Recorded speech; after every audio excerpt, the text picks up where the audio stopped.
अस्सलाम वालेकुम, welcome to my channel Umme TV. बनाने लगी हूँ बेसन का हलवा, जिसके लिए हमें इन अज्जा की ज़रूरत होगी। हम लेंगे आधी प्याली बेसन। क्योंकि ये अंडों का हलवा है, इसीलिए हम इसमें 2 अदद अंडे शामिल करेंगे। और हम इस हलवे में हिस्बे ज़ायका चीनी डालेंगे। 4 छोटे चम्मच घी के। इस हलवे में हम 1 कप दूध का भी डालेंगे। और बादाम के हलवे में हम कुछ ड्राई फ्रूट्स भी डालेंगे, जिसमें हमारे पास बादाम, किशमिश और नारियल है। 3 अदद इलायची। तमाम अज्जा को शामिल करके अब मैं बेसन और अंडे का हलवा बनाऊंगी। ये हलवा हम धीमी आंच पर बनाएंगे। सबसे पहले हम गरम घी में इलायची को डालेंगे। घी में बेसन को डाल के अच्छी तरह से भूनेंगे।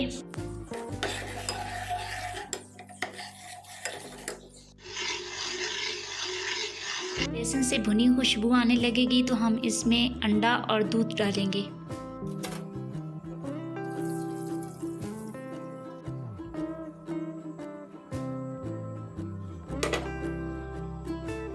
हम इसको अच्छी तरह से भूनेंगे ताकि अंडे की स्मेल ख़त्म हो जाए। अब हम इसमें चीनी को मिक्स करेंगे।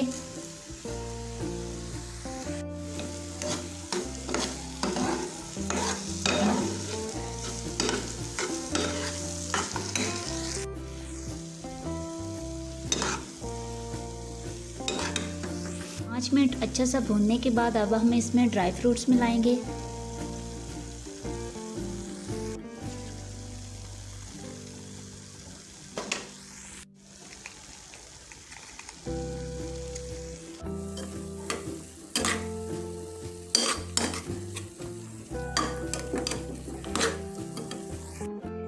ऐसी मज़ीद वीडियोस देखने के लिए मेरे चैनल को सब्सक्राइब करें।